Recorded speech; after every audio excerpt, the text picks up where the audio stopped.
Ouais, gros. Et ouais, aujourd'hui, c'est moi, c'est pas William. Alors, on va pas Let's faire comme si go. on s'était pas vu l'équipe, on s'est vu juste avant, on discutait un petit peu, c'était le temps du setup. Aujourd'hui, on a un invité grandiose. Que dire? Martin, que je vais laisser se présenter ensuite, qui va pouvoir nous exprimer un petit peu pas mal d'éléments. Comme on te l'a dit, Martin, ici c'est freestyle. Ça va partir, et tu verras. On va bien se faire porter par le flow. L'équipe est là pour ça. Et il n'y a rien de mieux pour te présenter que te laisser la part belle. Dis-nous qui t'es. Ok, bah merci déjà pour l'invitation. Bonjour tout le monde. Donc moi je m'appelle Martin Faucheux, je suis dans l'achat média depuis un peu plus de 7 ans. Donc je suis le fondateur d'une agence qui s'appelle Adsback. Pour expliquer un petit peu mon parcours en 2 minutes, moi j'ai fait les decks, j'ai fait une grande école avant, donc j'étais plutôt destiné à travailler dans la finance de marché. Donc j'ai commencé un petit peu par là, puis rapidement je suis sorti de ça parce que le costume cravate j'aimais pas trop. Donc je suis allé dans un autre domaine qui m'intéressait, qui était les nouvelles technologies, Google, tout ça. Donc j'ai commencé ma carrière en achat média chez 55 à Paris, qui était une agence assez célèbre à l'époque, et j'ai pu commencer à investir pas mal de millions d'euros assez rapidement sur des comptes comme Orange, Butagaz, Blablacar à l'époque, ou Game of Thrones pour les, les, les campagnes un peu plus folkloriques.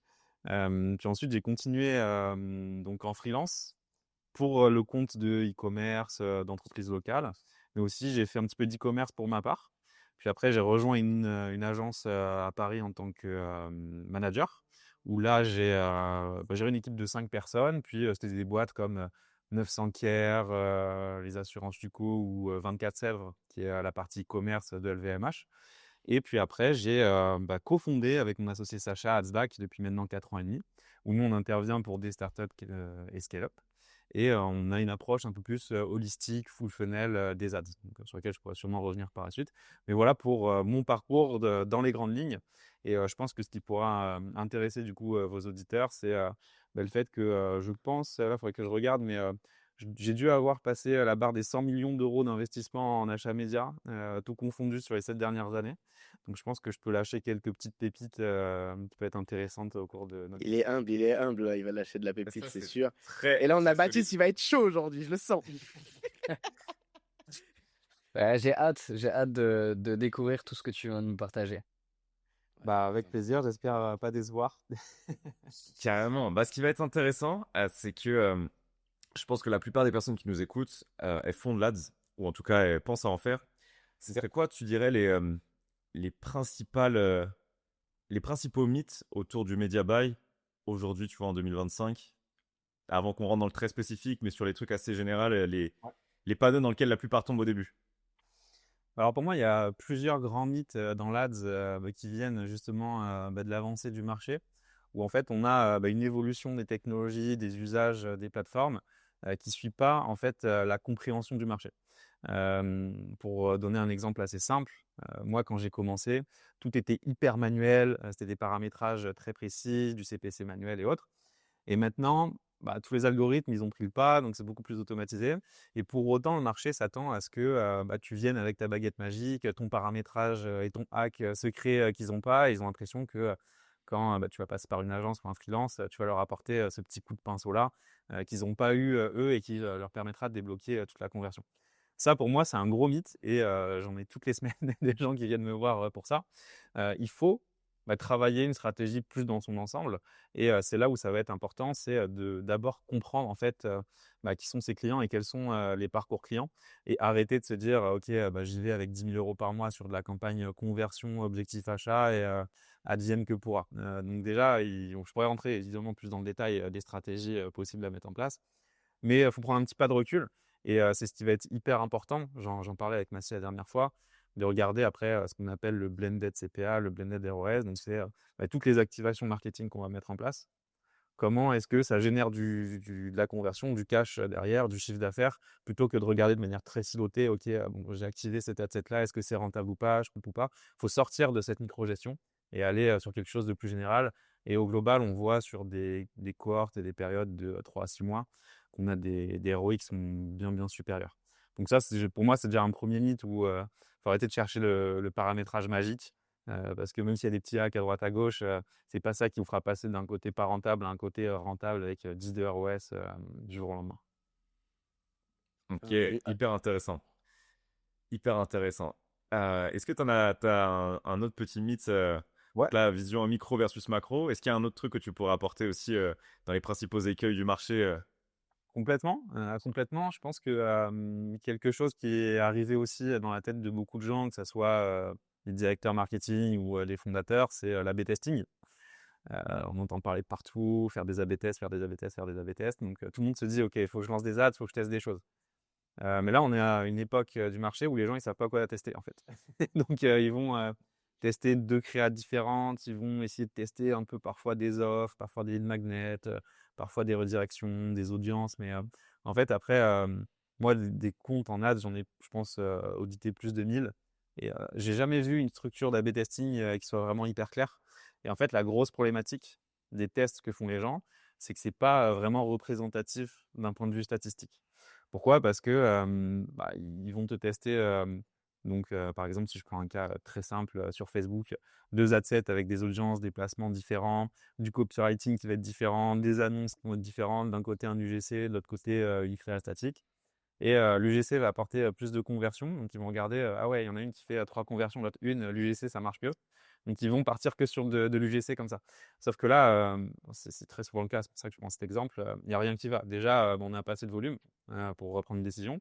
Et les gens qui ont déjà en tête l'idée d'avoir un peu plus de volume, bah, ils comprennent pas que derrière, là, leur test, il est ce qu'on appelle multivarié. C'est-à-dire que si je te demande, est-ce que ça vient de ton audience, la perf? Est-ce que ça vient de ta créa? Est-ce que ça vient de ton copywriting? Ils sont incapables de te le dire. Du coup, sur les prochains batchs de tests qu'ils vont devoir faire, bah, ça va être du guesswork en fait. Ils vont te penser des choses et ils vont faire plus d'argent à essayer de trouver ce qui marche et à essayer de comprendre pourquoi ça marche et que ça marche pas, plutôt que de se dire, OK, bah, c'est quoi la variable qui va m'apporter le plus d'impact dans un premier temps? Est-ce que c'est mes concepts créa? Est-ce que c'est mon angle marketing? Est-ce que c'est mon offre, ma rédaction? Est-ce que c'est mes audiences? Et en fonction de ça, bah, les tester en essayant de garder les autres variables par ailleurs les plus égales possibles pour comprendre vraiment le petit déclic qui va faire que tu vas pouvoir aller chercher beaucoup plus de perfs. Et des fois, ça se joue sur un hook. Des fois, ça se joue sur une audience lookalike. Parfois, ça se joue sur un placement Instagram plutôt qu'un placement Facebook. Mais ça, tu peux pas vraiment bien savoir si tu vas pas travailler de cette manière-là. Donc, pour moi, ça, c'est un deuxième mythe qu'il faudrait un petit peu mieux travailler, sur lequel passer plus de temps. C'est moins de paramétrage et un peu plus la stratégie au global. Est-ce qu'on veut tester et mettre du rythme et de l'intensité là-dedans pour aller chercher de la perte derrière. C'est intéressant, tu as dit un truc cool. On teste une chose, mais dans le volume, parce que souvent, de toute façon, même ceux qui pensent qu'ils testent dans le volume, ils testent pas vraiment dans le volume. C'est quoi un bon Ouais. volume? Pardon, je prends un petit. Oh, tu bois autant que tu veux. Hem, Bah, un bon volume, si je te fais une réponse de mathématicien, ça va être, statistiquement représentatif. Tu as des outils qui te permettent de le faire, avec un taux d'erreur à 5 donc là, tu rentres dans quelque chose d'un peu plus précis et franchement, personne se casse la tête avec ça. Même des comptes qui investissent des dizaines de millions d'euros par an, ils s'embêtent pas trop avec ça. Tu as des outils qui existent pour, le faire et te dire quand ton test, il est représentatif statistiquement, parce que, ils le font, eux calculent le même en interne. Moi, ce que j'essaye de voir en moyenne, c'est au moins avoir au minimum 500 clics, par exemple sur une redirection, pour, voir derrière, sur ma variable d'A/B test, que je vais, avoir comme résultat. Et quand je dis 500 clics, pareil, ça peut vouloir rien dire parce que si je vais dans Google Analytics, que je regarde et que tout le monde s'est barré au bout d'une seconde, bon, les gens, ils n'ont pas vraiment consommé, ils n'ont pas vraiment regardé, ils n'ont pas vraiment cliqué suivant ce que je veux tester. Je veux voir qu'il y ait au moins, je dirais grand minimum pour les gens qui ont un peu moins de budget, 200 à 300 personnes qui, vont essayer de comparer, enfin, vont passer par la comparaison, d'A/B test, que je veux faire. Alors après, c'est moi, hein, ça c'est pas une règle mathématique, générale, mais moi, c'est ce que j'ai vu qui me permettait d'avoir le meilleur ratio entre l'investissement que je vais mettre et une tendance qui va pouvoir se dégager et que je vais pouvoir continuer à travailler, par la suite. J'ai bossé là, il y a pas longtemps avec des gens, eux, ils lancent une créa, ils se disent, en dessous de 1 000 voire 2 000 € d'investis sur la créa, je coupe pas, hein, il y a rien qui peut être déduit, de ça donc Et ils en lancent des dizaines par semaine, hein. Et inversement, ils quittent brutalement le jour où ils savent qu'ils n'ont pas Ouais, c'est ça. d'émotion sur la créa, le jour où la data est pas là, salut. Peu importe Exactement. l'investissement qu'ils y ont mis en général. Ça m'amène à une question, ça.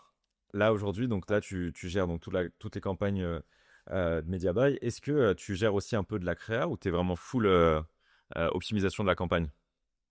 Alors, nous, chez Adsback, pourquoi est-ce qu'on a créé cette agence avec mon associé Sacha, pardon, il y a beaucoup de S, c'est difficile à dire.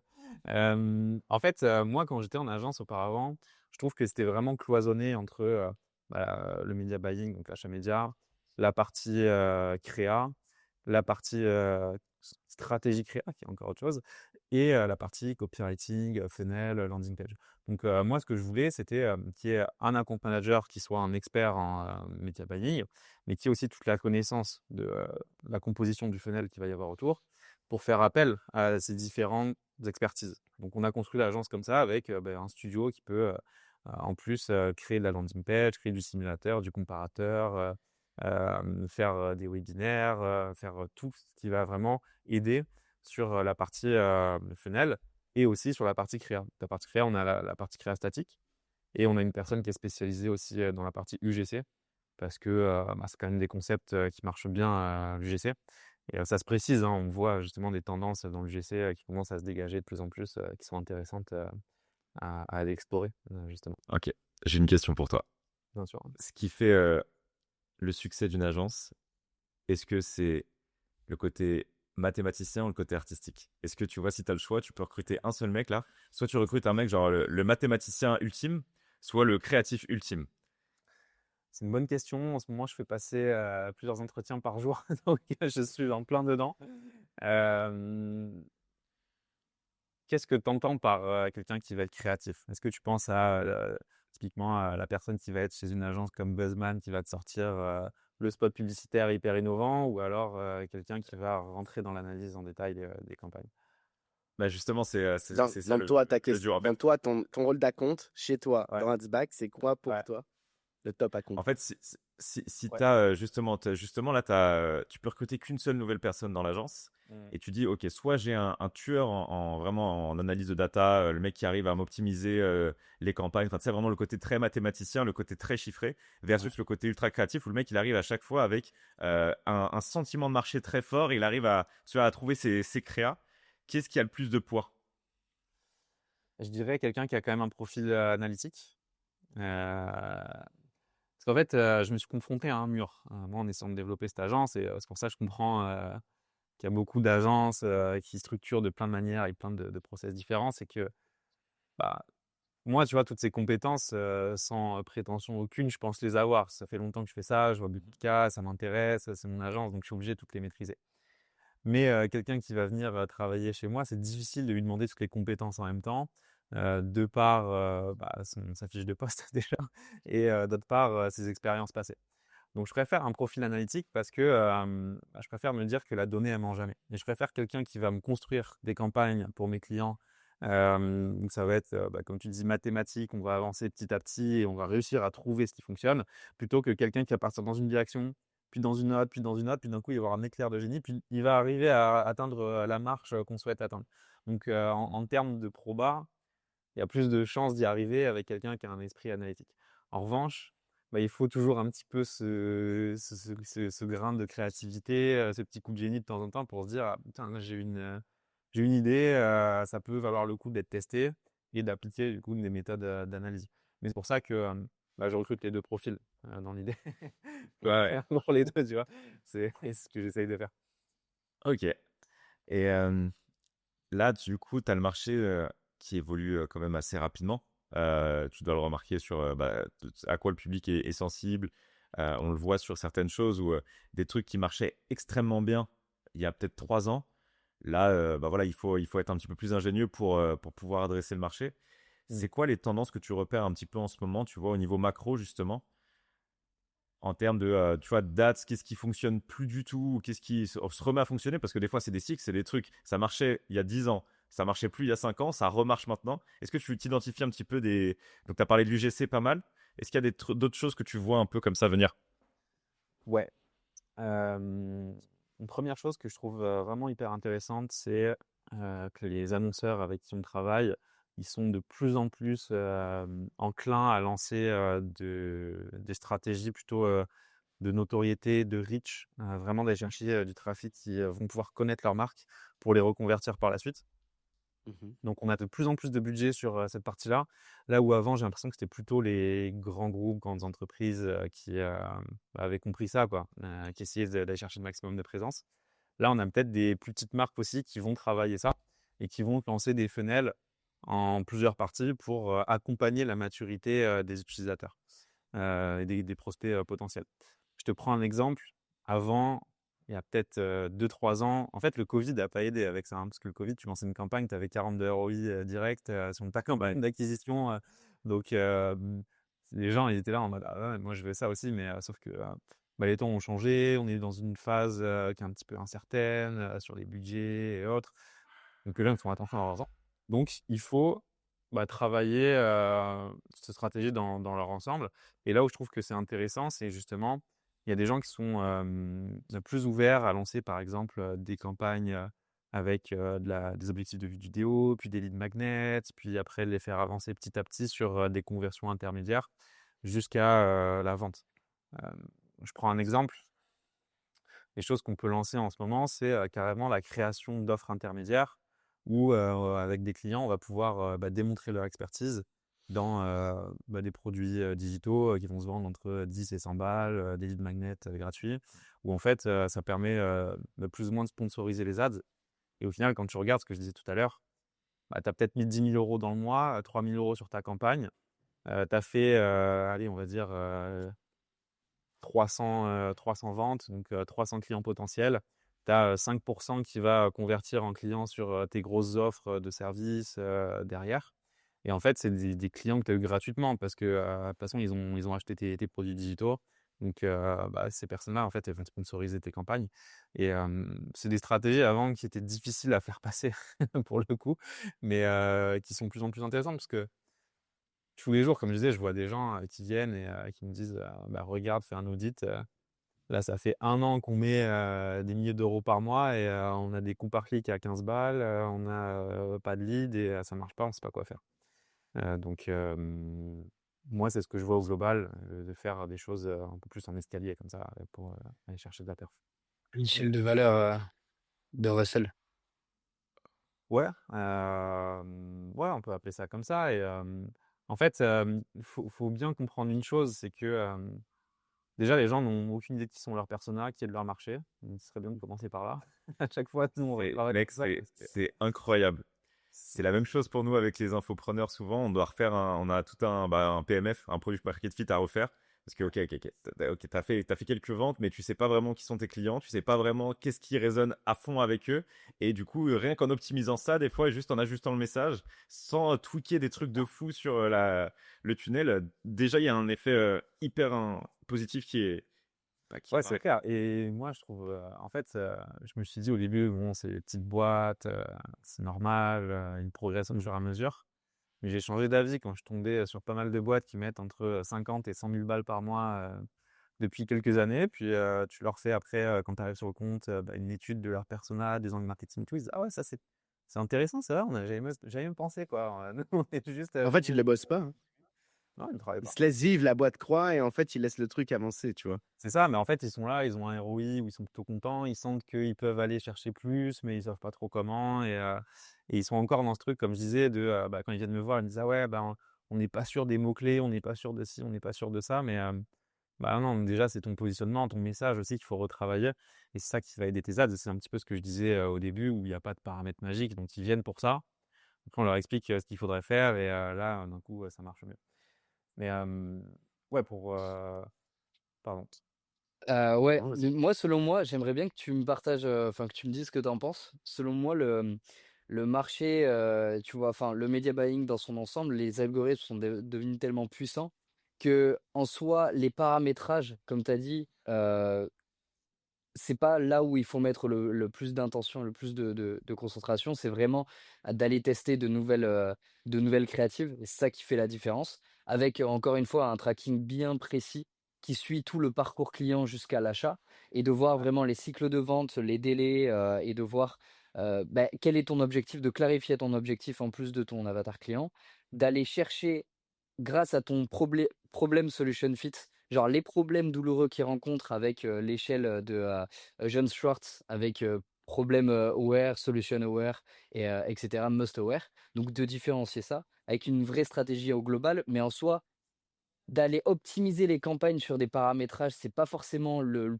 plus évident. Laisser l'algorithme, en fait, en CBO ou en fait, lui dire: «OK, je te fais confiance sur les budgets, comment tu vas allouer le budget?» Derrière moi, j'arrive à maîtriser un peu les coûts avec, de l'optimisation, mais pas de la suroptimisation. Juste pour, regarder les KPIs qui sont vraiment importantes et d'aller tout maximiser sur les créatives et sur les problèmes que rencontre vraiment ton avatar client. Ouais. Alors je trouve que tu as dit, quelque chose qui est intéressant, c'est, sur l'allocation budgétaire. Je trouve qu'il y a, parfois une mécompréhension, là-dessus. C'est, alors évidemment que, comme on a dit, il faut éviter d'aller, trop dans les paramétrages parce que c'est, contre-productif, même si, il faut un bon setup, fondamentalement. Mais, il faut pas, faire confiance aveuglément aux algos, parce que moi, ce que je vois souvent quand même, c'est que l'allocation budgétaire, elle est faite pour que tu spendes le maximum de ton budget, mais pas forcément sur tes meilleurs placements, sur ton trafic qui va être le plus qualifié et autres. Donc je pense qu'il faut, enfin, notre métier en tant que média buyer à l'heure actuelle, c'est effectivement de travailler tout ce que tu as dit, hein, pour d'aller maximiser la perf, mais aussi d'avoir un petit peu ce rôle de, bah, on n'exclut pas quand même le contrôle. Et ça m'est arrivé, exemple tout bête, pour une société de gestion de patrimoine. On avait plein de leads sur Facebook. Donc Facebook Ads, c'était intéressant, on avait des bonnes perfs, on se disait tout va bien. Et je me suis dit un jour, je vais quand même A/B tester les placements entre juste la plateforme Facebook et Instagram. Parce que 80% du budget partait sur Facebook. Parce que il y avait plus de placements, c'était plus facile pour l'algo. Et en fait, je me suis rendu compte qu'on avait les mêmes coûts par lead entre Facebook et Instagram. Mais le fait de rebasculer beaucoup plus de budget sur Instagram, j'ai pu scaler plus fort et j'avais un taux de transfo derrière qui a augmenté de 50%, un truc comme ça, je sais plus le chiffre exact. Mais derrière, c'est des augmentations de performance qui sont hyper intéressantes. Et ça, notamment, ce travail-là sur Google, tu peux le faire aussi avec les heures de la journée où tu veux investir, les jours de la semaine. Tu peux faire la démographie, la géographie. Tu peux faire en fonction d'audience que tu mets en observation. En fait, tu as plein de petits paramètres comme ça qu'il faut quand même surveiller et pas faire confiance non plus aveuglément à l'algorithme, même si lui sera meilleur que toi pour aller faire cet effet d'entonnoir et aller chercher plus rapidement ce qui va t'apporter de la perf. Toi, tu peux quand même, en tant qu'humain, avoir un petit peu de valeur ajoutée là-dedans. Moi, Du coup, je Baptiste, tu recherche fais pas toujours. du ABO. Ah, si, je teste, je fais plusieurs tests. Je vais regarder d'abord les campagnes de testing, je les fais en ABO avec un limite, Ouais. enfin un maximum de budget à mettre sur chaque ad set. Et derrière, une fois que je confirme les audiences qui ont bien marché en testing avec un low budget, je le mets en campagne de scaling où là, je vais augmenter les budgets. Mais Ouais, je recherche toujours le 20-80. C'est où est-ce que je vais mettre, tu vois, t'as 20% raison. de mon focus qui va m'apporter les 80 de résultats. Et selon moi, le 20-80, l'algorithme, Meta le fait très bien. Alors forcément, je pense qu'il y a des grosses optimisations à faire, mais être le nez 24 heures sur 24 sur les analyses, en voyant en fait les micro-analyses et pas les macro-analyses. Moi Ouais, j'aime beaucoup, voir quelles sont les secondes conséquences. Tu vois, par exemple, l'A/B testing, je vais pas le faire, toutes les semaines.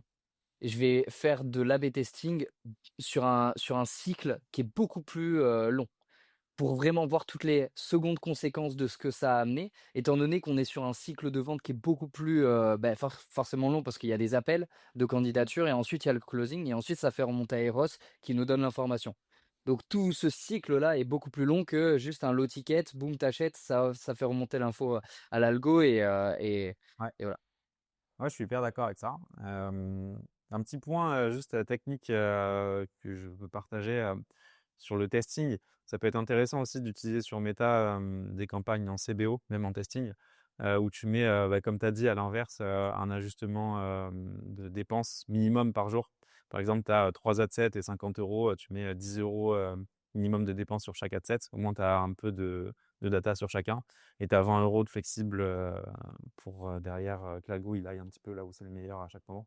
Ça Ouais. marche assez bien aussi comme Ouais, ça. c'est vrai que c'est même mieux, c'est même mieux, effectivement. C'est même mieux de faire CBO parce que l'algo, il arrive directement à remarquer. Et s'il y en a une qui dépense pas du tout et que tu as quand même envie de tester pour voir un peu ce que ça donne, tu mets un minimum spend. Mais Ouais, c'est ça. effectivement, le ABO, je suis pas fan. Vraiment, sur toutes les dernières campagnes que j'ai lancées, je suis vraiment pas fan.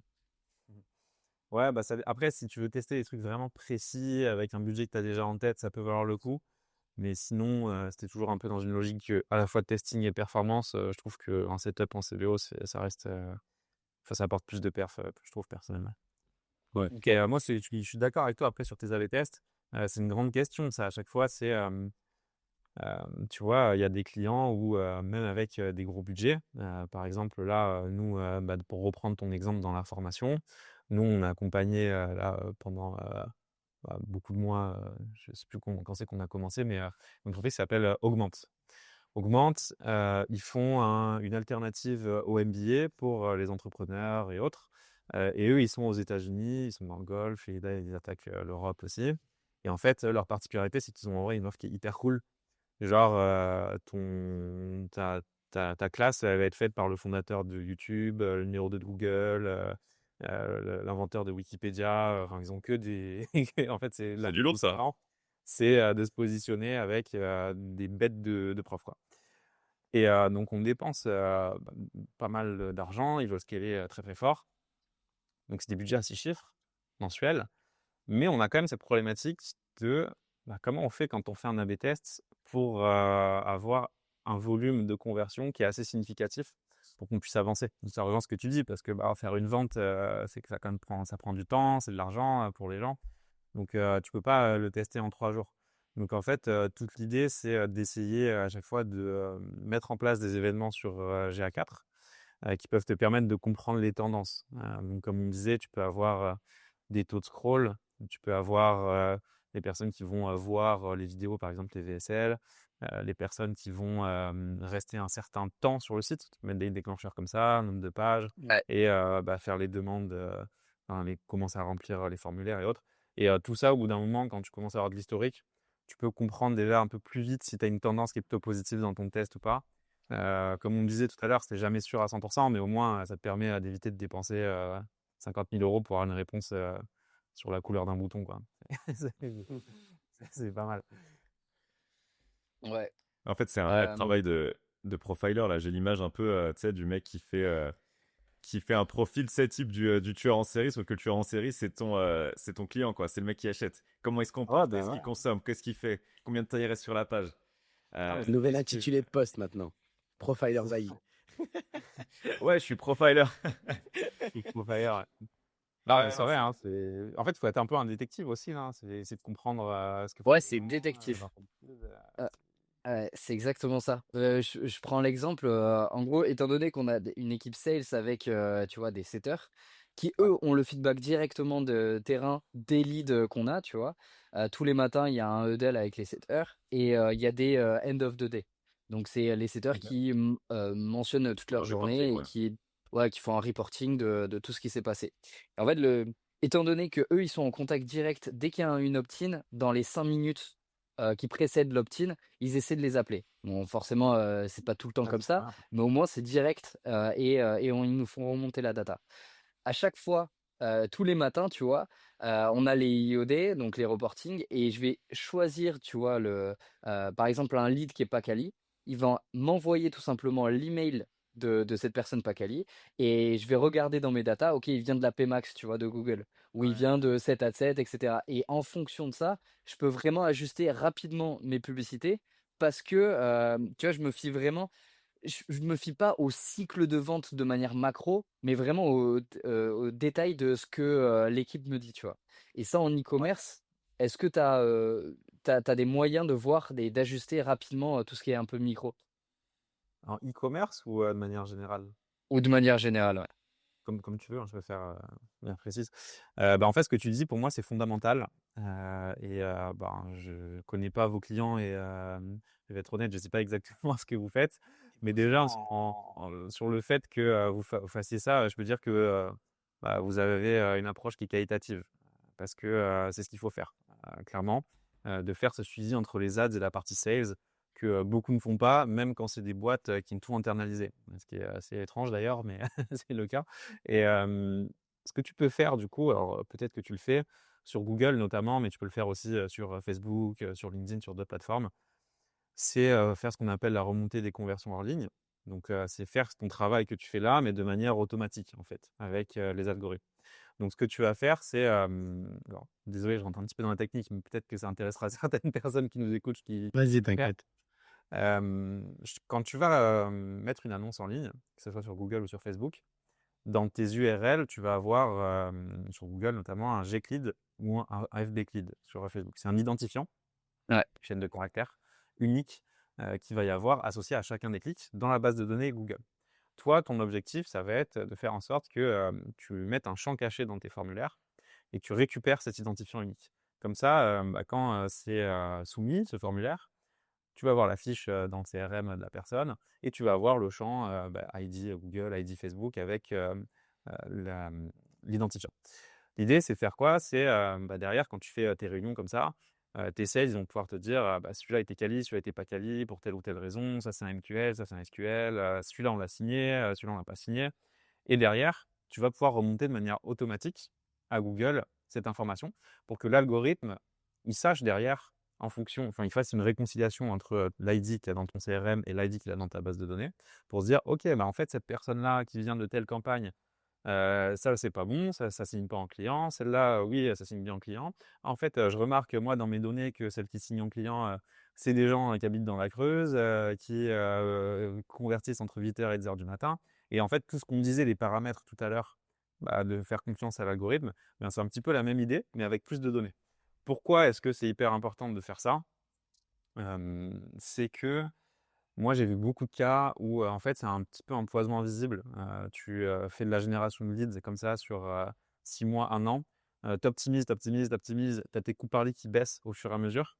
Sauf qu'en fait, Google, lui, tout ce que tu lui apprends, c'est aller chercher les leads les moins chers. Et quand tu regardes après Ouais. dans tes fichiers, tu te dis, je comprends pas, plus les mois passent, C'est la plus mon pire taux de erreur. transfo, c'est ça, Ouais, c'est la. plus mon taux de Ouais. transfo, il baisse. Et en fait, lui, Google, il comprend pas. Lui, pour lui, il se dit juste, moi, je fais du bon travail, j'envoie des leads, quoi. Pas cher. Et en fait, toi, le truc, c'est derrière d'optimiser ta stratégie d'enchère sur de la conversion en ligne quand tu as assez de volume pour lui dire, toi, ton but maintenant, c'est pas d'aller me chercher un lead, mais c'est d'aller me chercher un client. Et je suis prêt à payer plus cher, du coup. Parce qu'au Ouais, global, ça me coûte moins cher. c'est les conversions offline, enfin, c'est pareil, c'est Ouais, hors-ligne, c'est ça. offline. Ouais, c'est On l'a bien mis en place, ça envoie les données automatiquement. Il y a même l'API avec HubSpot qui permet de connecter directement avec le Pixel, sauf que c'est ouais. l'abonnement ultra premium. L'abonnement HubSpot à 1500 € par Tu utilisateur, peux sauf pas que le nous, faire on a sur 3 GHL? personnes. Nous, on le fait directement via Eros et en fait, nous, Ouais, on voilà. envoie toutes les informations. Donc, en gros, tu sais, sur iClose, parce qu'on utilise cette solution de prise de rendez-vous, tu as tout ce qui est potential, qualified, les cancels, tu as les remontées de data. Donc, dès que c'est des deposits VS, dès que c'est du gros cash qui rentre sur une formation en full paiement, donc ça peut être 3000, 4000 €, ça envoie aussi cette data en termes de pricing. Donc, Google, il a absolument toutes les infos et Meta aussi, ils ont absolument toutes les Ok. infos. Et c'est ça Moi, qui je suis nous super permet fan, de. toi. Et c'est Il est pas grâce à mauvais, il est ça pas où mauvais, je hein. me. Ah, je vois ça. Non, mais en fait, c'est pour ça que je me dis, ok, je fais vraiment confiance à l'algo parce que je lui envoie une qualité de data qui est vraiment qualitative. Et derrière, moi, mon focus, c'est toujours garder un contrôle de manière macro sur les métriques. C'est-à-dire, genre, moi, les métriques que j'utilise pour un funnel VSL Evergreen avec une sales team, ça va être le. Alors, je m'en fous du CPL. Parce que là, comme tu l'as mentionné, c'est vraiment le pire truc à faire. Genre, vouloir des leads les moins chers. On a testé des campagnes avec d'autres clients où tu avais un lead qui était à 5 euros, tu vois, sur une grosse campagne qu'on avait lancée, vs un lead à 15 balles. La campagne qu'on a lancée à 5 euros, elle était en négatif, vs l'autre, elle était en ROS de 4 sur le cash collecté et plus de 8 sur le CA global. Parce que tu sais, tu as cette différenciation qu'il faut faire Ouais. sur le ROS, pas CA, mais cash collecté qui rentre in fine, parce que sinon, tu as un besoin en fonds de roulement, etc. Bon, bref. Ouais, bien sûr. Et du coup, en termes de metrics, le taux de pourcentage de leads qui prennent des rendez-vous. Pour moi, ça m'indique une vraie clarté sur la qualité des leads parce qu'on a un formulaire qui disqualifie automatiquement les leads qui ne correspondent pas au profil que l'on recherche et qu'on arrive à closer au maximum. Euh, Derrière le taux de conversion sales des rendez-vous générés et pas des rendez-vous réalisés, ça j'arrive à voir directement la custom metrics via Eros qui remonte les données. Le pourcentage de l'LP, il faut toujours faire attention, même si c'est pas forcément ça qui va faire le plus d'effet in fine, et de regarder un peu les métriques de la VSL. Bien sûr, le coût, tu vois, par rendez-vous, il est important, mais derrière, quelles sont les secondes conséquences? Donc, quel est le pourcentage de closing suite à ces rendez-vous, tu vois? C'est toujours en proportion que j'arrive à analyser mes meilleures datas. Je sais pas si Je pense toi, que tu as des...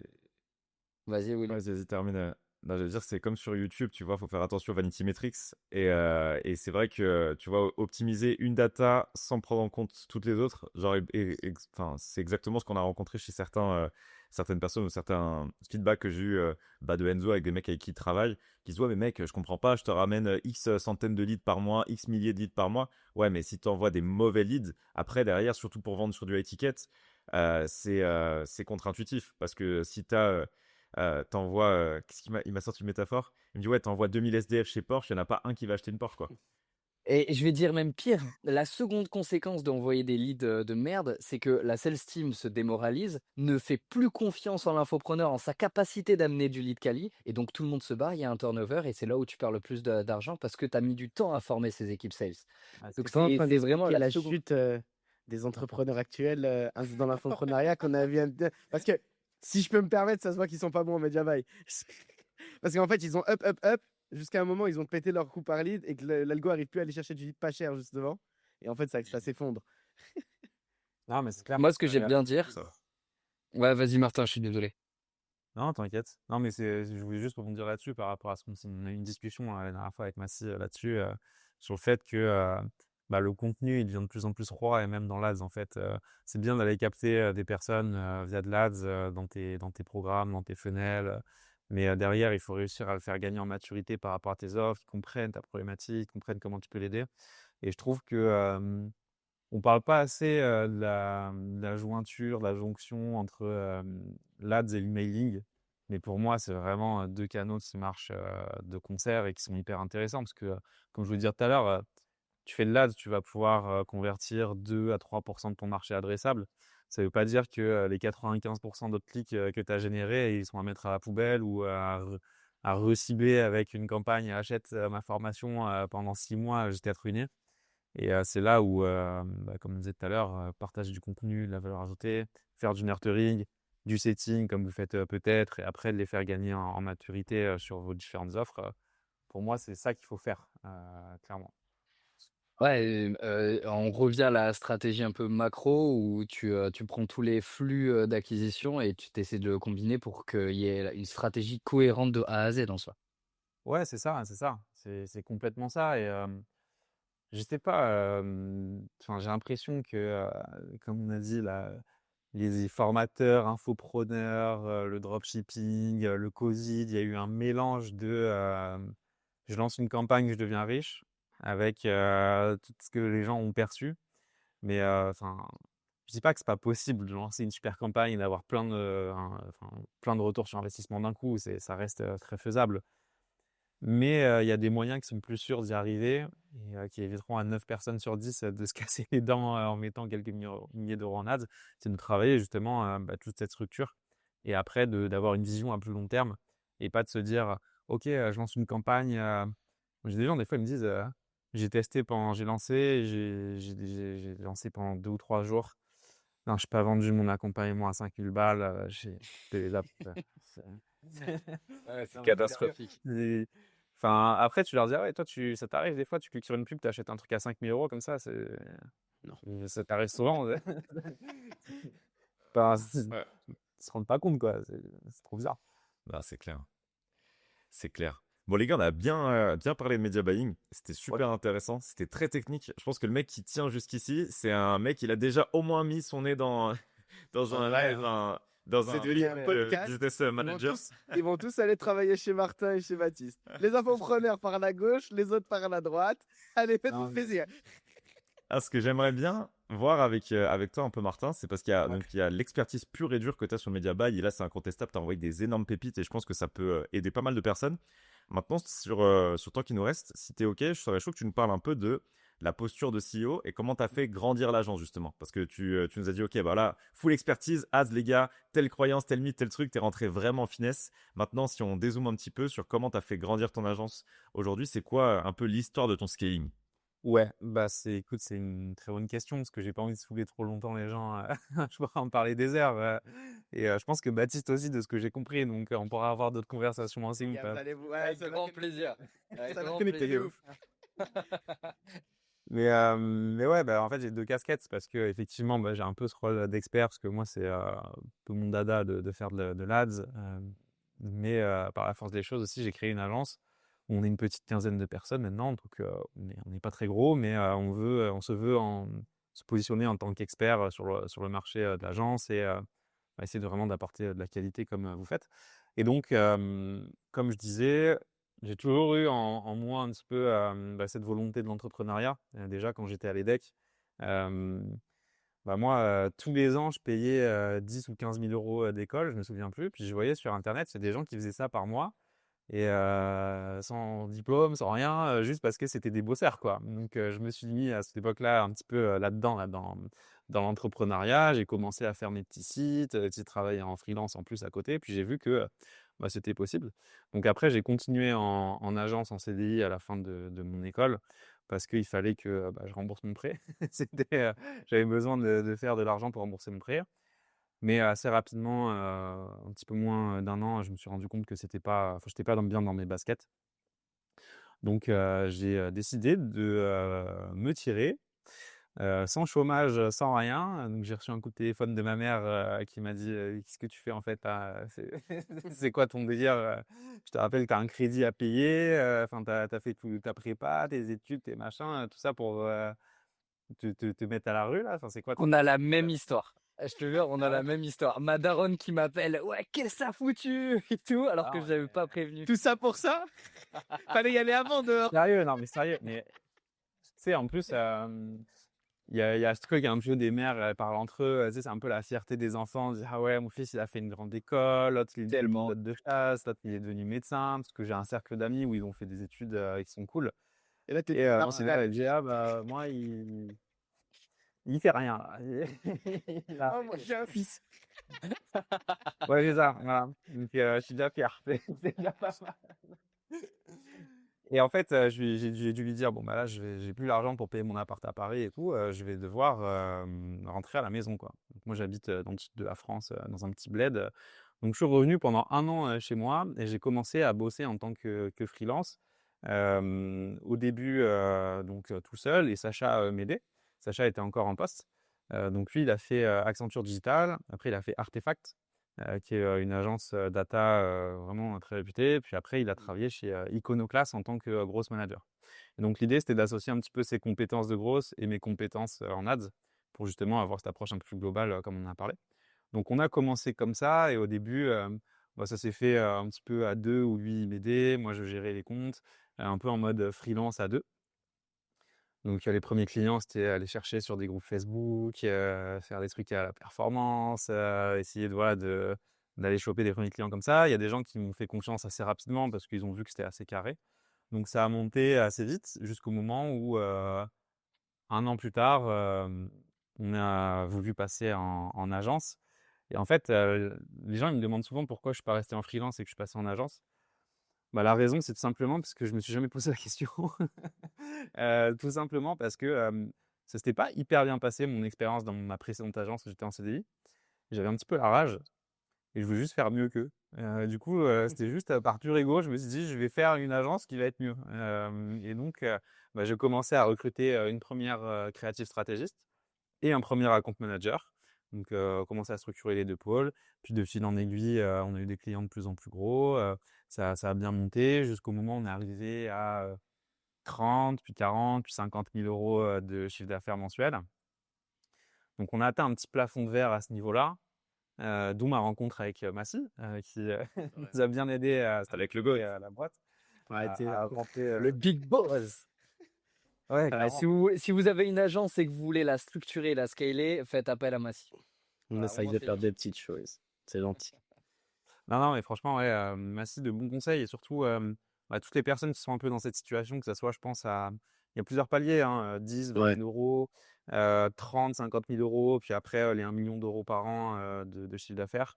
Je pense que c'est des moments où c'est hyper intéressant de faire appel à un conseiller externe pour sortir un peu la tête du guidon, comprendre ce qui se passe, comprendre ce qui nous bloque. Et ça aide vraiment et ça fait gagner beaucoup de temps. Donc ça a été intéressant. Donc ce qui nous a permis de structurer un début de middle management. Et donc là, maintenant, ça se développe bien, tout ça. On a bien structuré notre acquisition aussi. Et maintenant, on fait entre 1,5 million et 2 millions d'euros de chiffre d'affaires par an, là. L'objectif, c'est d'essayer de faire 200 000 euros de chiffre d'affaires par mois d'ici la fin de l'année. Ça serait cool. Mais bon, Ton acquisition, elle se fait via les ads ou sur du contenu organique? Alors, nous ah oui, c'est vrai que c'est une bonne question parce que ça, je vais pas rentrer trop dans le détail, mais donc comme je disais au départ, on a fait un petit peu les groupes Facebook, tout ça. Puis, il y a 4 ans, j'ai commencé à poster sur LinkedIn au moment où tout le monde disait juste un peu, «Ouais, j'ai eu un nouveau job, et voilà». C'était un petit peu tous les contenus qu'il y avait sur LinkedIn, quoi. Et il commençait à avoir des gens comme, Théo Lion de Kudak et 2-3 autres personnes, qui postaient un petit peu aussi. Et moi, ce que j'ai commencé à faire, c'était de me dire: «Bon, je suis pas hyper bon pour raconter ma life, ce que je fais au quotidien, tout ça. Mais par contre, je suis bon pour partager de la valeur de ce que je sais». Donc, j'ai commencé à poster des lead magnets, des formations, des cas, des trucs comme ça. Et je passe à exploser. Genre, toutes les semaines, j'avais des 3 000 à 4 000 likes et autant de personnes qui me demandaient de le recevoir. Donc, ça me faisait plein de leads. Donc, ça a commencé comme ça, sur LinkedIn. Et on s'est fait une petite notoriété là-dessus. On continue d'ailleurs. Et là, assez récemment, ça fait quelques mois que on s'est développé sur la partie call mailing. On a mis un setup avec de l'IA qui est hyper cool pour faire des audits un petit peu personnalisés, comme si je le ferais moi. Donc, on envoie un call mailing. On fait de l'ads. Tout est en automatique sur le call mailing avec Lemlist Ouais. ou Alors, on a fait appel à un prestat. Je ne saurais pas exactement te dire tous les stacks qu'il utilise. Je sais qu'il y a Clay qu'on utilise. On a un truc qui permet d'envoyer des mails en fonction de si le gars il est sur Microsoft ou sur Google pour maximiser les délivrabilités. On a Instantly aussi comme solution à la place de Lemlist. Et après, on utilise Anthropic aussi pour faire tout ce qui est les trucs avec l'IA derrière, personnalisé. OK, trop cool. Je ne sais pas exactement le détail, mais c'est des flows qui marchent comme ça. Et à côté de ça, j'avais lancé il y a quelques temps de l'ADS et sur Meta et sur Google. Et j'ai fait un petit peu la même erreur que je dis qu'il ne faut pas faire. Donc, j'ai lancé du search sur des mots-clés agence Google Ads, tout ça. J'ai eu du trafic, il y a eu quelques leads, mais en fait, derrière, j'ai AB testé avec l'autre stratégie dont je parlais où j'investis plus sur du LinkedIn Ads, du Meta, sur du contenu, sur les objectifs de reach, vraiment de la présence en fait, pour que derrière, sur toute la partie SEO qu'on développe beaucoup, ça revienne en organique. Et en fait, là, ça marche bien du coup parce que les gens ils te voient à droite à gauche, ils disent: «Ah, je t'ai vu là, puis je me suis inscrit à ta newsletter, puis ça fait 3 mois que je te suis, puis je t'ai revu sur LinkedIn, puis j'ai vu un post sur Insta, puis en fait, je suis venu après sur ton site en SEO et c'est là où j'ai converti». Et Omniprésence. Ça me ouais, résume.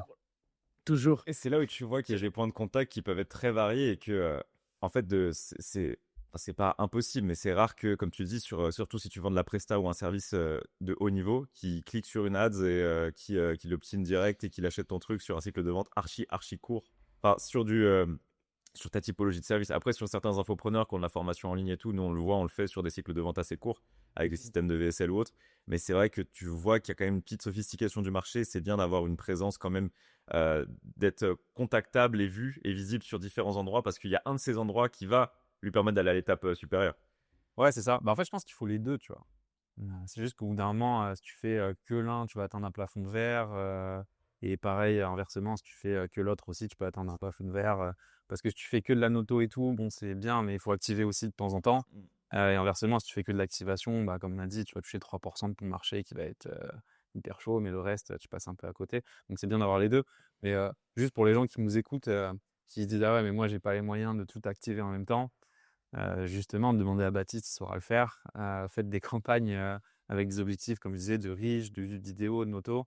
Et vous allez avoir des CPM et des CPC qui vont être moins chers que si vous lancez une campagne Au de global. promotion, vous allez payer voilà, beaucoup plus cher. Donc ça reste intéressant. Donc voilà, on a beaucoup travaillé sur toute l'acquisition. Donc là, ça se développe plutôt bien, je suis content. Et un dernier point aussi que je souhaite mentionner sur notre développement, c'est, ça peut paraître un peu bateau, mais essayer d'avoir un produit de qualité et développer des partenariats. Là, on travaille beaucoup sur ça, sur des apports d'affaires de gens qui ont des business complémentaires ou des personnes qui travaillent avec notre typologie de clients et qui disent ah bah tiens, Adsback, ça peut être une bonne idée pour vous, allez voir ce qu'ils ont à dire. Et par exemple, on a signé des belles boîtes comme ça. On a signé le Permis Libre, là, par exemple, récemment, qui est une boîte qui est cotée en bourse quand même. Donc, ça fait plaisir. Moi qui étais dans ma chambre justement il y a 4 ans avec ma mère qui me disait qu'est-ce que tu vas faire de ta vie. C'est quand même pas mal.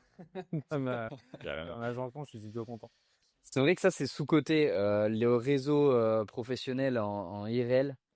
Et justement, on aimerait, là, avec William, on a mis en place un apporteur d'affaires qui est avec moi sur Bali, où il va faire tu vois, des séminaires, il va Event. rencontrer du monde, des events, etc., des restos, où lui, il a Ah. vraiment la tchatch facile, où il arrive à connecter avec les gens et il s'intéresse vraiment aux personnes sans faire, tu vois, fake. Et derrière, si la personne est infopreneur et qu'elle fait plus de 10 000 € par mois et qu'elle stagne à 10K par mois, bah boum, elle nous l'envoie en appel et nous, derrière, on fait le travail et on lui met des pieds-bouches, référence au podcast juste d'avant avec Slim. Mais très intéressant. Est-ce que tu aurais la répartition un peu au niveau de ton acquisition entre apporteur d'affaires, ads et cold traffic, Ouais. cold email? Et organique, parce que tu fais aussi pas mal. Ah oui, et organique, bien Ouais. sûr, bien sûr. C'est en train de changer pas mal parce que toutes ces activations, elles sont assez récentes. Ça fait 3-4 mois qu'on a mis un petit coup d'accélérateur là-dessus. Avant, il y avait 80% de LinkedIn. Maintenant, je pense qu'on est plus aux alentours des 40-50% de LinkedIn, qui est une part quand même assez importante que j'aimerais continuer à réduire. Bon, après, s'il y a des leads qui viennent de LinkedIn, il y a des qui viennent de LinkedIn, hein, on va pas leur dire non. Mais le call mailing, je dirais 10%, ads 20%, et après, tu as aussi 20%, si j'ai bien calculé, qui est l'apport d'affaires aussi. Ok, ah ouais, donc c'est quand même C'est significatif, solide. les apporteurs d'affaires, ok. Ouais, c'est solide, puis en plus, enfin, pour moi, c'est la meilleure manière parce que c'est comme de l'affiliation, quoi. Et tu payes pas, c'est Ouais, pas bad, tu signes pas, donc c'est trop bien. ouais, 100%. Carrément. Et pour vous? Alors, quand c'est de l'apport d'affaires, tu as du transfert de confiance. Du C'est ça. coup, quand la personne arrive dans l'appel avec toi, il y a quand même déjà. Enfin, t'arrives pas en terrain conquis, mais presque, tu vois. Il y a en fait la personne qui t'a fait l'apport d'affaires aussi, elle risque sa réputation en mettant cette personne-là en face de toi. Donc, si elle est prête à risquer sa réputation pour te mettre quelqu'un en face, c'est qu'elle a vraiment confiance en ton produit. Et donc, du coup, elle transfère cette confiance à ce prospect potentiel. Ouais, carrément. Ou tu lui donnes beaucoup d'oseille aussi. Ça aide. Un peu aidé à... Ça aide un petit Ça, peu. ça aide à risquer la réputation. Ça motive un peu. Ça aide à risquer la réputation. C'est vrai que c'est jamais complètement gratuit. Ça dépend. Ça Mais donne pas que sa confiance, ouais. C'est quoi ton modèle de rémunération sur l'apporteur d'affaires? 15, 20, 30%? Nous, on nous donne 10% mensuellement sur un an. Donc, Ah tu sais, ouais, nous, ok. on donne Ah ouais, putain, ok. tous les mois, on donne 10%. Ouais. Et en fait, on a testé pas mal des modèles d'apporteurs d'affaires. Et c'est vraiment celui où les gens, tu leur dis, bah, je signe un contrat, je sais pas, à 3K. Tu prends 300 € par mois pendant un an et tu fais rien. Les gens, ils disent, ah ouais, c'est pas mal, hein, je t'en apporte 3-4, je me fais un SMIC sans rien faire. C'est hyper motivant pour eux. C'est vrai. Euh, Avant, on avait un si vous taux voulez, qu'on me payait plus en one shot, mais on avait beaucoup moins en fait de demandes, alors que les gens nous faisaient tout aussi confiance. Mais là, ouais, c'est très sexy. Mais non, mais c'est fou, hein, les offres en recurring comme ça, au lieu de faire du one shot, j'ai l'impression que ça marche C'est beaucoup mieux. plus parce que c'est Ouais. relation long terme où tu mises pas sur du coup des résultats directs, mais c'est vraiment toute une aventure et donc c'est beaucoup plus réaliste pour le prospect et l'engagement est moindre.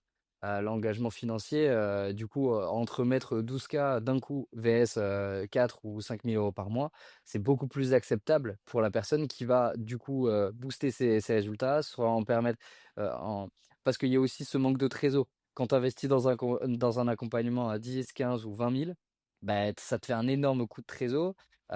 Et donc l'accompagnement en recurring, c'est d'ailleurs ce que dit Ryan Doris. Je sais pas si vous suivez celui qui a acheté consulting.com. Hmm. C'est le mec Il que tu m'avais switch un peu envoyé, de là. modèle. Ouais, c'est ce que je t'ai envoyé.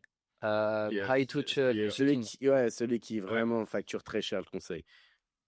Ouais. Ah, c'est Ouais, mais pas un gars qui facture des dizaines de milliers d'euros et qui fait du conseil pour des mecs qui veulent devenir milliardaires et autres là. C'est Non, tu sais, Sam Ovens, Ouais, consulting.com. Bah, il y a un gars qui l'a racheté il y a 3 ans. c'est ça. ok. Bah, c'est celui-là où il va révolutionner un peu le monde du consulting avec une approche beaucoup plus centrée sur du recurring, centrée Ouais, faut que je regarde. Je suis à la sur rue du là-dessus. gros étiquette avec une LTV de 50 à 100 000 euros par client, avec derrière un accompagnement qui est vraiment badass et qui est orienté résulte. Ok. Et aussi, ce qui le différencie, parce que là, beaucoup, et nous les premiers, tu vois, quand on accompagne des clients, le but, c'est de les sortir au maximum de l'opérationnel pour qu'ils réussissent à se verticaliser sur leur business et, tu vois, mettre en place, par exemple, si je te prends l'infopreneur, à terme, le but, c'est que ce soit plus lui qui soit dans les coachings, ce soit plus lui qui soit dans ses appels de vente, etc., etc. Le but, voilà, c'est qu'il soit vraiment en train de piloter le business et qu'il ait tout un, Ah, c'est le Graal. tu vois, voilà, c'est le Graal. Mais lui, en fait, son approche, elle a contre-pied. Elle dit, en fait, là, en faisant ça, qu'est-ce qui se passe? C'est que tes clients, comme c'est toi qu'ils achètent, mais que toi, ils te revoient pas forcément derrière, ils sont déçus, etc., etc. Bon, c'est un angle marketing qui est à contre-pied, mais c'est intéressant. Lui, il dit, en gros, vaut mieux avoir beaucoup moins de clients qui payent beaucoup plus cher, mais qui ont accès à toi directement à travers ton accompagnement. Ok. Donc, c'est pour ça qu'il appelle ça du high touch consulting. C'est hyper. C'est une question de Après, business model. ouais, après, il y a des limites à ça. C'est que d'un moment, ton temps, je préfère bosser sur des systèmes et des structures et d'avoir vraiment toute une équipe qui va bosser dans l'opérationnel et être plus haut, tu vois, ou en mode, moi, je veux vraiment travailler sur la vision et sur la stratégie de contenu, la stratégie de manière globale. C'est Ouais. deux approches qui sont différentes. Après, tu peux avoir, je sais pas, 5 clients et te satisfaire de ces 5 clients qui te rapportent 500 000 euros de Bah ouais. profit pur. Ouais, Pardon. je peux prendre mon cas, hein. Moi, je pourrais facturer entre 5 et 10 000 euros, 5 à 10 clients qu'il y a dans mon agence, où je leur dis, bon, bah, c'est moi qui fais tout de A à Z, voilà, vous avez le truc le plus premium possible et je me mets bien et je gagnerai plus d'argent que ce que je gagne aujourd'hui. Mais Mais tu sacrifies ton taille. c'est ça, c'est pas forcément ma volonté. Et après, tu as aussi une histoire de valorisation, quoi. Parce que comment tu valorises Ouais. le fait que. Tu revends pas Ouais, ça. 100%. Ouais, ça, 100%. Ouais. Zéro exit possible, hein.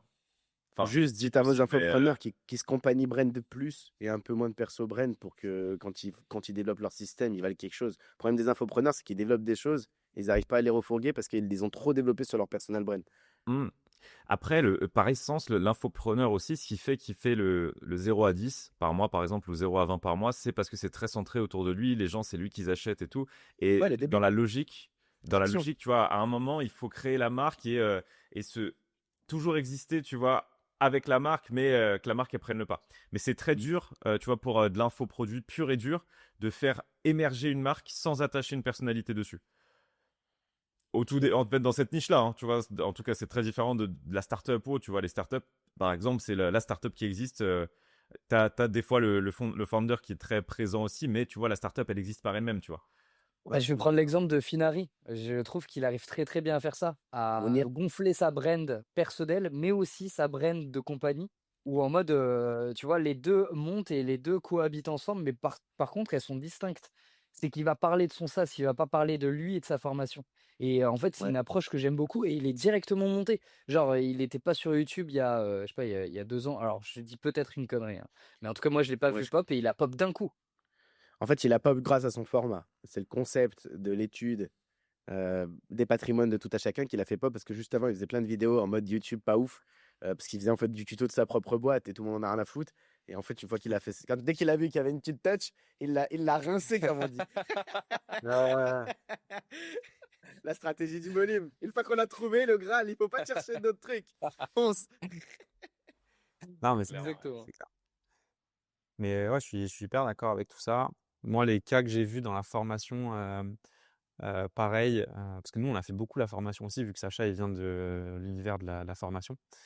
Il y a 3 cas. par exemple, comme vous avez dit, beaucoup les infopreneurs qui ont leur image et leur expertise, qui est le cas le plus courant. Il y a ceux comme Augmente que j'ai pu voir et moi j'étais intervenu dans la formation de Mindeo aussi pour faire la partie Google Ads. Donc pareil, ils te font intervenir des experts externes dessus. Euh, donc ça, ils te vendent du coup les personnes qui vont être dedans. Et après, tu as encore le dernier cran. Ça, on en a 2 ou 3 comme ça. Donc par exemple, Iconoclast, où là, ils te Iconoclast, vendent vraiment ouais, voilà. en fait, ils te vendent, ils mettent beaucoup plus en avant la transformation. Iconoclast, ils disent, en 3 mois, tu deviens sales et business dev et tu vas gagner 3 fois plus que ce que tu faisais avant. On a Schema aussi, par exemple. Schema, une école de commerce, pareil, hein, enfin, ils n'ont pas de visage, hein, mais pourtant, ils vendent leur programme.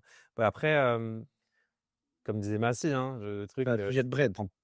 c'est ça, ça prend plus de temps parce qu'il faut construire une marque forte. Et du coup, c'est tout retravailler qui est pas C'est que c'est plus dur de faire exister une marque impersonnelle qu'une personne qui, justement, est une personnalité. Exactement, ouais. 100%. Mais c'est beaucoup plus valuable une marque qui est très reconnue sur le marché plutôt qu'une personne qui est très connue. Évidemment, parce À que terme, ça ça se doit rachète revendre, quoi. et- Bah oui, ça se rachète. Tu peux pas racheter quelqu'un. Enfin, Après, faut voir. Mais du coup, je comprends. Non, mais je comprends pas du coup pourquoi quand tu es un infopreneur et que tu as une formation qui marche bien et tout, quelles sont les raisons pour lesquelles tu t'aimerais vendre, sachant que tu peux absolument tout déléguer et ne plus, entre guillemets, rien faire sur le business, ne plus du tout être dans l'opérationnel et continuer à faire tourner ta boîte. Je prends un exemple très très concret. Euh, Nassim Saïli, avec William, on Ouais, l'a voilà. vu 4 fois en call, quoi. 4 fois en appel sur 1 an et demi. On a fait plus de 2,5 millions de cash collecté. On a dépensé beaucoup de budget en ads. Il a intervenu seulement sur les créas et à hauteur de une fois tous les 2 mois. Je suis En hyper fait, d'accord avec toi, hein, c'est ça. Enfin, je vous moi, je réponds pars dessus. du principe du plafond. C'est-à-dire qu'à un moment donné, tu t'atteins un plafond de market. C'est normal. Tu vois, c'est pas illimité. Et en fait, dès que tu commences à atteindre ce plafond, tu te dis, OK, il vaut mieux que je fasse X10, que je gagne 10 piges et que je monte une autre boîte parce que je suis pas un trou du cul et que j'ai déjà une audience et que je peux en faire d'autres choses, plutôt que de dire, en fait, je vais continuer pendant 10 ans. Ouais, mais du coup, moi, je trouve que c'est intéressant ce qu'il dit Baptiste aussi, parce que si tu es dans cet état d'esprit de te dire, je veux garder cet asset, parce que de toute façon, je fais un exit, ok, je vais sortir quelques millions, il faut que je les réinvestisse, que je fasse autre chose et tout. Je préfère que garder mon entreprise de formation, me vendre comme ma marque, en fait, un petit peu comme, tu vois, Google vend sa marque à Google France, quoi, où il faut remonter tout l'argent. Donc, tu vends ta marque comme ça à ta propre entreprise. Et après, tu travailles aussi sur tes autres projets, mais peut-être que tu as plus de rentabilité Ah ouais, c'est ça. directe. Par exemple, genre Marketing Parce Mania, que- Stan Leloup. Mais vous prenez le projet en finance. Sauf qu'en fait, le truc qui fait vendre ou pas, c'est juste le côté perso. Ah ouais, non, mais ça, je suis d'accord, hein. Financièrement, il est toujours plus intéressant de vouloir build an empire, tu vois. Mais personnellement, peut-être t'as la flemme. C'est ça, c'est ça. Après, comme Ouais. disait Baptiste, si le gars il fait un photoshoot tous les 2 mois, ça se dit Ça va. quand même. Voilà. Et combien de gars talentueux seraient prêts à prendre 50% du business de Stan Leloup, par exemple, s'il voulait vendre Marketing Mania et tout, comme ça il se concentre 100% à Schoolmaker. euh, Combien de gars compétents seraient prêts à prendre le business à 50%? Il y en a énormément. Pourtant, il revend pas le business, mais par contre, il y a du cash flow qui rentre chaque mois et il a pas besoin de faire. Il a juste besoin de shooter quelques ads par-ci par-là et derrière, tu as l'équipe qui tourne 100% sans lui, tu vois. Et il prend son cash qu'il a à faire et derrière, 100% de son focus est consacré à son SaaS qu'il veut monter ou une autre il y entreprise, a, il y a un que sais-je, truc tu vois. aussi, les gars. En fait, pourquoi on parle beaucoup d'exit? C'est que quand tu prends le monde des startups, par exemple, c'est pas des business à cash flow. C'est-à-dire que le moment où ils vont vraiment faire de l'argent, les founders, c'est le moment où ils vont exit. Parce que sinon, tu vois, ils sont. Enfin, ils gagnent. Un founder va moins gagner qu'un infopreneur parfois. Genre sur certaines Ouais, alors, startups. même après, Et même après Kain, s'il n'est pas regardé. même en exit, hein, même. Ouais, ouais. Là, c'est vrai que Il a t'as compris. différentes strates, tu Il a vois. de la fame. Ouais. Ouais, il a la Il a, fame, il il a a, la il a gloire, 100 000 mais abonnés sur LinkedIn. Voilà. ouais. Mais tu vois, la réflexion est différente aussi parce que là, tu vois, il y a ce côté où quand tu exites dans le monde de la startup, c'est quand tu as fini le jeu, tu vois, entre guillemets. Tu vois, c'est un peu ce côté, c'est la quête. Donc, on commence en bas, on build le truc, on gagne pas trop d'argent au début, on s'endette à mort, on se fait racheter une tonne de nos parts et tout. Au final, il fait un exit, il lui reste que 10% de la boîte ou 20% de la boîte. Là, il fait quand même un peu de sous, tu vois, parce que quand ils font des ventes, enfin voilà, plusieurs dizaines de millions, bah, même si tu que 10% de plusieurs dizaines de millions, ça reste intéressant. Alors que l'infopreneur, lui, bah ouais, il a du 100 000, 200 000 balles par mois qui tombent, tu vois. En fait, tu as son Plus souvent, contraire ils sont aussi. fiscalisés à l'étranger. Prends l'Empire de Guillaume, qui était l'Emlist, bref, etc. Qui a pas mal. Ben, au final, lui, il a juste cash out partiel pour Secure. Et maintenant, il earn monnaie toute l'année. Parce que ça tourne en auto. Bah ouais, Tu c'est trop, peux aussi c'est trop faire ça. puissant. En plus, il a pas fait d'effet de, enfin, comment on appelle ça? Il a pas recruté des investisseurs. Euh, Il l'a fait qu'à et un moment où il avait besoin de cash out. Il était en mode bootstrap, ouais. ok, ouais, que la dernière, la dernière, ouais, ok, intéressant. Et du coup, il a fait rentrer juste pour Secure. En fait, il y a un truc que vous oubliez là-dedans, c'est la dimension sécurité. Une boîte, ça dure pas toute une vie, in fine. Ça, c'est un fake partiel. Les seules boîtes qui durent très longtemps, c'est des boîtes de révolution technologique, en général, ou révolution industrielle dans l'ancien ère. D'accord? Les boîtes de Et, bouffe aussi. ouais, et des boîtes un petit Genre peu les plus de besoins vitaux, Uber et entre guillemets, si on reprend la pyramide de Maslow, tu vois. Et la réalité, c'est qu'en fait, si tu veux quand tu prends ça dans un laps de temps un peu plus large et que tu dis sur horizon 10 ans, il y a bien un moment où mon marché va down, tu te dis c'est quand est-ce que je dois vendre pour justement pas me faire ken. Hmm. Parce que la réalité, elle est là, c'est qu'en fait, tu as un marché porteur. Et après, il y a un moment, ça down, tu vois. Il faut pas vendre quand ça down, il n'y a plus personne qui veut t'acheter. Il faut vendre au price à high market, tu vois. Et c'est là où en fait, tu as des achats-reventes qui commencent à se faire. Et c'est pour ça que tu as plein de boîtes qui se revendent tout le temps. Parce que celui qui rachète, lui, il s'en fout. À la limite, il joue à un jeu différent du tien, tu vois, souvent. Et il a un horizon de long terme plus lointain que le tien. Après, ce que tu as build, si tu es smart, il faut que tu aies build des choses qui font en sorte que l'asset que tu as construit, l'entreprise que tu as construit, elle te permette d'avoir un égal effet de levier sur tes prochains projets. Hmm. Ouais, hyper intéressant. Mais Mais c'est la tout ça dimension pour dire sécurité que plus que la dimension cash, quoi.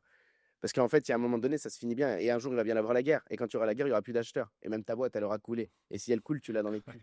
quand il y aura la guerre, est-ce qu'on fera des ads, les gars? Mais les gars, non.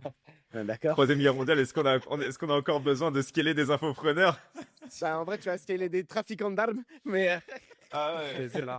c'est pas les mêmes clients là. Les entrepreneurs, c'est l'économie de la guerre. c'est- Après, vous savez que je fais une blague, mais c'est pas une vraie blague. On rentre dans l'économie de la guerre. Macron, il a été très clair.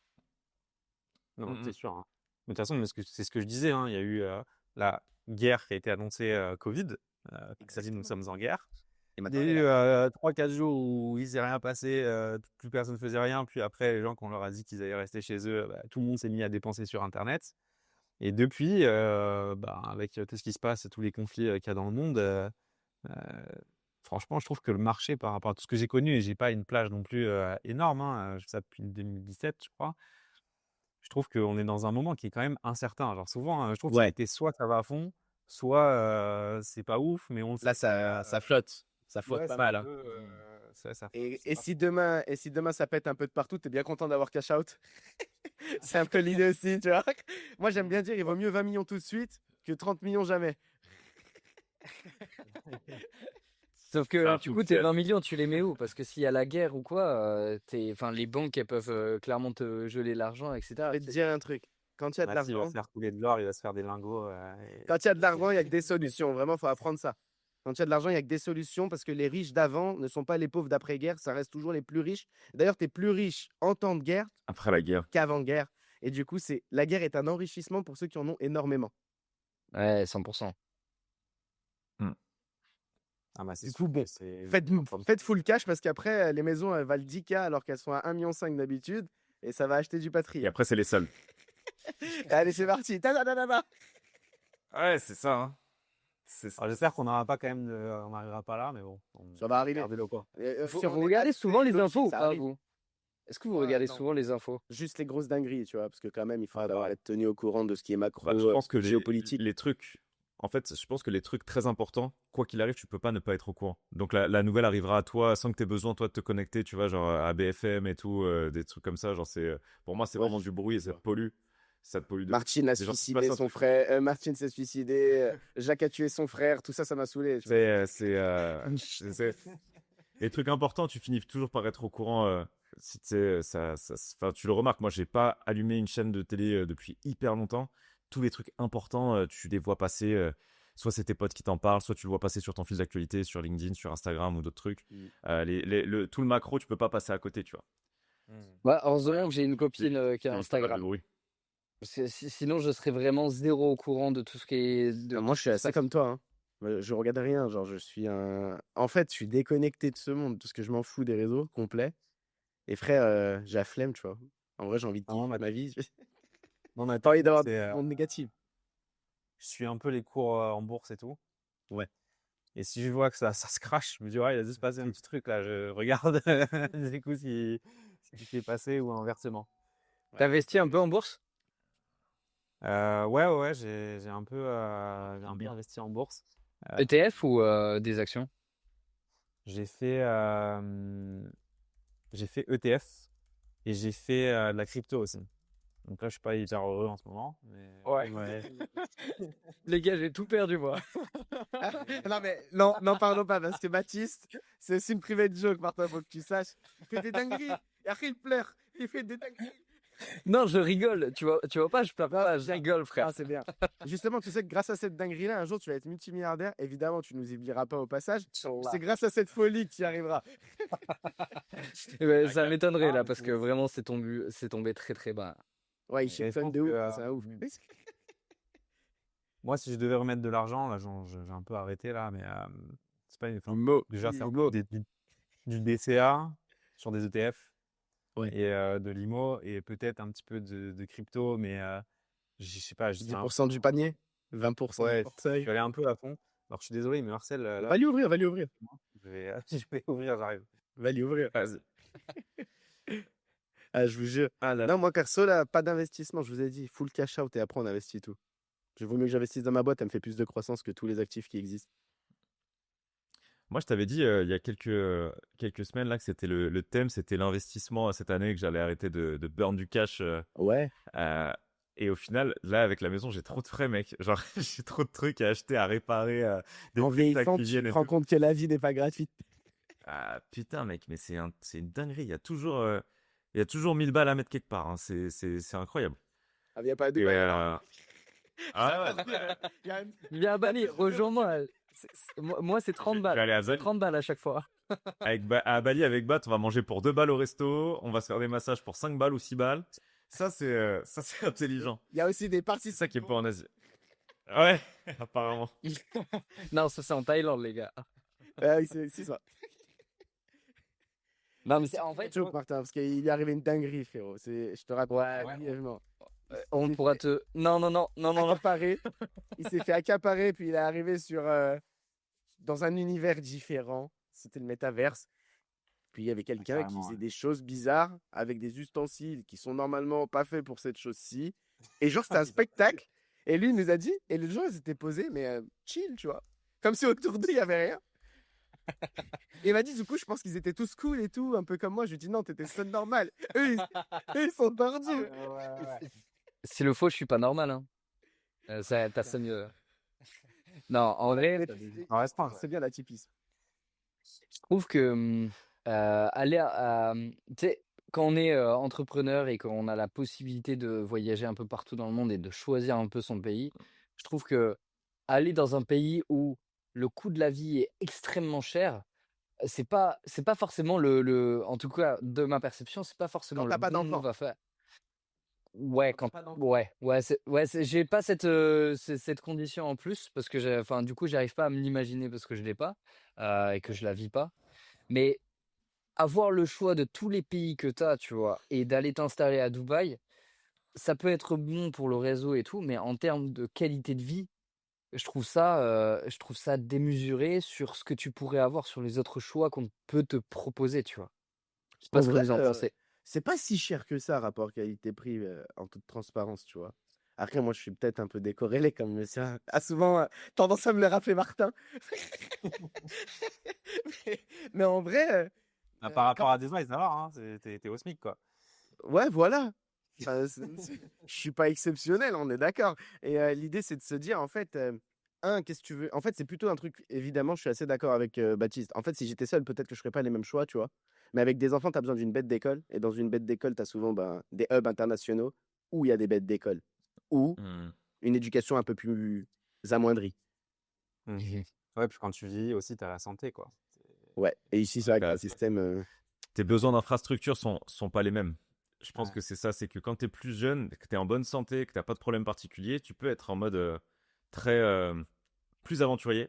Et je pense que le côté aventurier, il se dissipe un tout petit peu au profit du côté je veux que ma famille elle soit en sécurité, je veux qu'il soit bien, je veux que tu vois, je sois dans une ville où il se passe pas des dingueries, où il y a pas des mecs qui plantent des gens dans la rue, tu vois, comme c'est le cas tu vois, à Londres par exemple, c'est devenu Ouais, n'importe c'est quoi dans devenu pas mal de ouf, ça. villes européennes, c'est GTA IRL.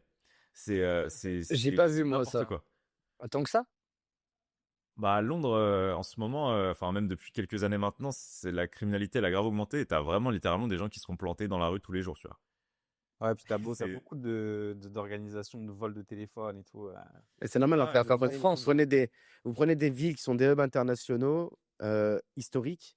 Dessus, tu as eu quoi? Un grand écart type entre l'extrême richesse et l'extrême pauvreté. C'est ce qui arrive à l'insécurité. En fait, c'est systémique. ouais, c'est Gotham City. Exact. Il y a une étude qui montre que genre la pauvreté. Donc là, toi, tu parles de l'écart entre extrême riche et extrême pauvre, Ouais.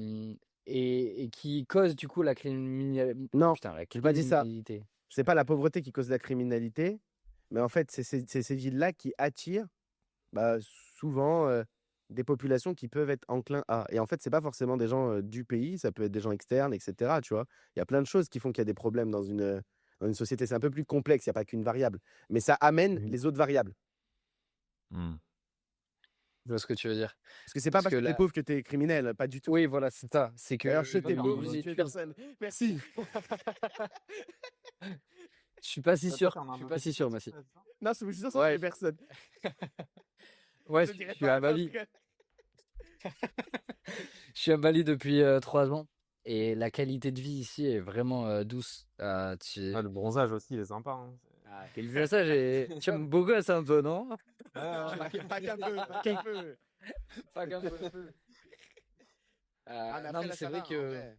Là, c'est une bonne période. William, il aura plus mal au cul quand on sera l'hiver prochain, mais c'est un autre sujet. Tiens, une petite Ah pensée ouais. pour toi là ce soir. Je vais au stade là. Je vais aller voir l'OL jouer là. Oh. J'ai un pote qui est dans le bise et qui me dit ouais mec, j'ai 2 places si tu veux Et ce là, soir en loge VIP. Ouais, si tu veux venir. ouais. Je dis bah vas-y go. J'ai envie de Ah, te dire, je sais excellent. même pas c'est quoi le match ce soir. Mais je dis vas-y viens. Je dis vas-y ok on verra. Il m'a dit on pourra faire du T'abuses. réseautage et tout. Moi, j'ai une théorie, t'as vu, c'est que dans les loges, tu bouffes et tu parles aux gens, mais tu sais pas le match, hein. C'est un Ouais, truc je de pense que ouf, ça. ça va être un peu l'idée, mais ça va être intéressant. Je pense qu'il y a moyen de rencontrer des entrepreneurs cool sur Lyon. L'air de rien, il y a J'ai quand même. l'impression qu'il y a un truc avec les footballeurs qui se reconvertissent dans le média. Là. J'ai passé un entretien avec un Ouais, t'as gars, vu? c'est un joueur de Ligue 1 à Rennes et il est devenu média buyer. Donc je trouve que c'est intéressant comme projet qu'il a de changer. Bon, ça fait un moment qu'il fait ça. Et il fait de la pub du coup pour l'Olympique de Marseille, l'OGC Nice. Ouais, il a des intros pour tous les clubs pro, il est Ouais, tranquille. c'est ça, ouais, c'est ça. Le réseau, Excellent. ça paye. Ah, de ouf. De ouf, de ouf. Messieurs, moi je vais devoir filer. Là, j'ai un deuxième podcast qui a commencé. Je vous laisse finir entre vous si vous voulez. Ou on cut là, comme vous voulez, les gars. J'espère juste que si je ferme l'onglet, ça va pas cut pour tout le monde. En vrai, Bah, disons-nous au revoir pour être sûr qu'il n'y ait pas de problématique. Allez, ouais. c'était un plaisir en tout cas. Juste, au cas où ça coupe. Martin, si les gens veulent un petit peu en savoir plus sur ton agence, sur ce que tu fais, où est-ce qu'ils peuvent te suivre? Ouais, bah écoutez, moi j'ai beaucoup d'activités du coup sur LinkedIn. Je suis aussi présent sur YouTube au même nom. Je mets des petites vidéos, voilà, c'est technique, donc si ça vous a pris la tête, ce que je vous ai raconté tout à l'heure, n'y allez pas. Mais S'ils si sont, vous voulez s'ils en sont savoir encore là, je pense qu'ils ouais. ils aimeraient bien en savoir plus. Mais si vous voulez avoir un peu plus de détails sur tout ça, n'hésitez pas à regarder. Puis moi, je suis profondément après dans le partage. Donc s'il y a des questions, des choses, je le ferai de bon cœur pour aider les gens s'ils sont bloqués sur quoi que ce soit. Il y a pas de problème, contactez-moi. Parfait. Nickel. Merci encore, Martin. Merci les gars, c'était un plaisir. Cet épisode était très pointu et je pense que les gens qui vont le regarder jusqu'au bout pourront en sortir avec des pépites actionnables. Vision macro, les gars, toujours. C'était Wegro. Ciao. Ciao, ciao les mecs. Ciao. Merci, salut.